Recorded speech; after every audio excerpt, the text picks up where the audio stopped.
जिसका नाम था शिवग्राम।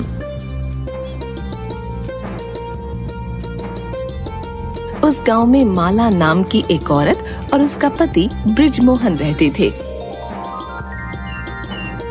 माला की आदत थी वो लोगों के सामने अपने झूठे किस्सों का गुणगान करती रहती थी। माला और उसकी सहेली बिमला गांव में आपस में बात करती हुई, तुम्हें पता है बिमला, मैंने अपने बचपन में बहुत बड़े बड़े काम किए हुए हैं। सच भाभी? और नहीं तो क्या। तुम्हें क्या लगता है हमारे गांव का नाम हमारे नाम से क्यों जाना जाता है? क्या बात है भाभी। और पता है एक बार क्या हुआ? हमारे गांव में बंदरों का झुंड घुस आया था। तो फिर क्या हुआ भाभी? तब मैंने बंदरों को डंडा मार मार कर भगा दिया था। सब बंदरों को उनकी नानी याद दिला दी थी, तुम्हारी सहेली माला ने। तभी तो सारे गांव वाले कुछ भी होता था मुझे ही बुलाया करते हैं। क्या बात कर रही हो भाभी, बंदरों से आपको डर नहीं लगा? आपने उनको भगा दिया? वाह वाह, कमाल कर दिया आपने। हाँ और क्या, बंदर क्या चीज है, मेरे सामने तो शेर आ जाए तो वो भी 10 बार सोचेगा कि माला से पंगा लेऊं या नहीं। जी जी, आप तो बहुत बहादुर हो। और क्या, बस अपने मुंह मियां मिट्ठू नहीं हुए कभी भी। बहादुरी तो कूट कूट कर भरी है माला में। इतनी ही बात हो रही थी कि तभी माला का पति बोला, सुनती हो कि नहीं? हाँ क्या हुआ? मैं खेत जा रहा हूँ। तू अपना ये बड़ाई अगर छोड़ चुकी हो तो खाना बनाकर खेत में ले आना। बाप ने मारी पिद की, बेटी तीरंदाज। इतना बोलकर खेतों की तरफ निकल गया।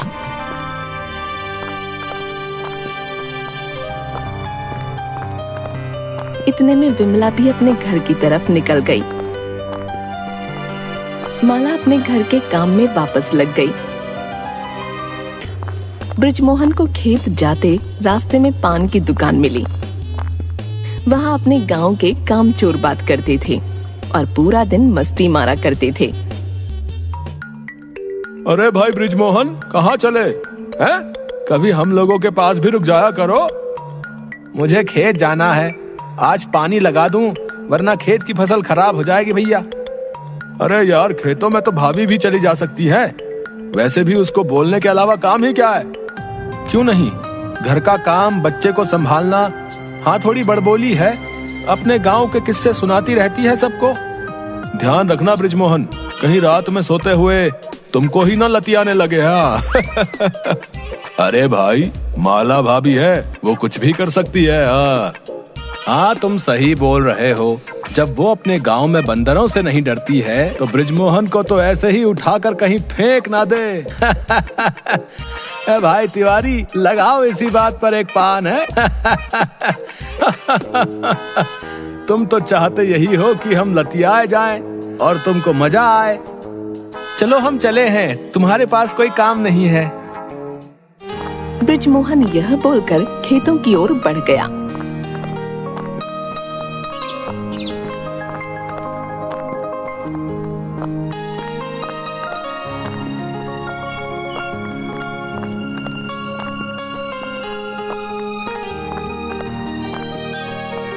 और पहुंचकर काम शुरू कर दिया।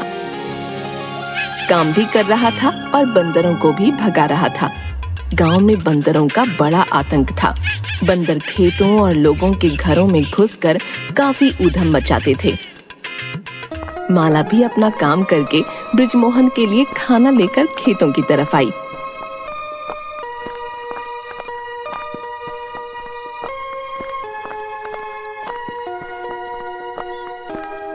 माला और उसके पति ने बड़े हाव चाव से खाना खाया और बृजमोहन आराम करने के लिए वहीं पेड़ के पास सो गया। माला फिर खाना खाकर अपना काम शुरू कर देती है। बंदरों की एक पूरी फौज बृजमोहन के खेतों की तरफ आ रही थी। माला को खेतों में काम करता देख एक बंदर उसकी ओर बढ़ा। माला बंदर को देख थोड़ा डर गई। भाग जा बेटा, तुझे नहीं पता तूने किससे पंगा लिया है। बंदर खाओ खाओ खाओ खाओ। बंदर धीरे से उसकी तरफ बढ़ा।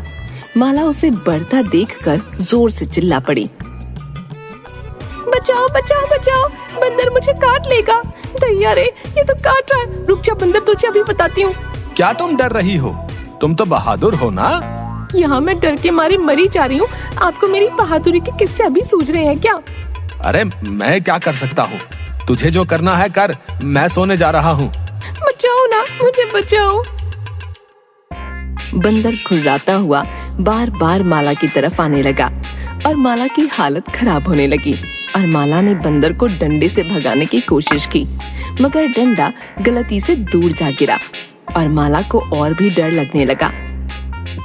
बंदर जी देखो, हम एक प्रजाति के हैं और ऐसा क्या हो सकता है कि मैं आपको डरा नहीं सकती हूँ और ना कभी डरा पाऊंगी।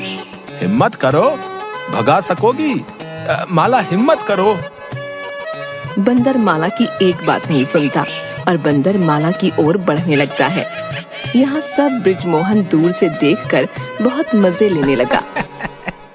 थोड़ी ही देर में बंदर दौड़कर माला के ऊपर चढ़कर बैठ गया और फिर माला के गालों पर खूब थप्पड़ मारे, जिससे उसके गालों का रंग लाल पड़ गया। बंदर वहाँ से फिर भाग गया। माला उठी और जोर जोर से रोने लगी। दूर से बृजमोहन सब कुछ देख रहा था और ये देखकर खूब हंसने लगा। माला आज तो बंदर से पिट गई। ये बात तो बहुत ही अलग हुई। मुझे बंदर ने मारा और आपको हंसी आ रही है। अरे भाई, तुमको उसे प्यार से मारा, बस थोड़ा गालों को लाल कर दिया है। बगल के खेतों में कुछ गांव के लोग काम कर रहे थे। माला को बंदरों से मार खाते देख गांव वाले माला की ओर भागे। फिर माला के गालों को देखकर खूब हंसने लगे। भाभी आप ठीक तो हो? आज तो बंदरों ने आपको पीट दिया। सुबह आप तो कितना बोल रही थी, आज तो बंदरों ने खुद ही आपका बड़बोलापन खत्म कर दिया है। घर जा रही हूँ मैं। अरे घर जाओगी तो गांव वाले तुमसे ये गाल लाल क्यों हुए पूछेंगे, तो क्या बोलोगी है? बता दूंगी जो मुझे बताना होगा। भाभी आप चिंता मत करो, मैंने सब देख भी लिया है। मैं बता दूंगी क्या हुआ आज खेतों में। मगर माला को इन बंदरों के हाथों से पिटता देख दूर अपने खेतों में खड़े विमला और उसके पति ने देख लिया था और वो दौड़कर अपने घर आए और विमला ने फिर ये बात पूरे गांव में फैला दी। सबको माला के गाल क्यों लाल हुए ये नहीं पता था, मगर विमला और उसके पति ने सबको बता दिया कि माला के पेट पर बंदरों ने चढ़कर उसके गालों को लाल कर दिया। ये बात धीरे धीरे पूरे गांव में फैल गई और माला को हर कोई रोक कर पूछने लगा कि हुआ क्या था।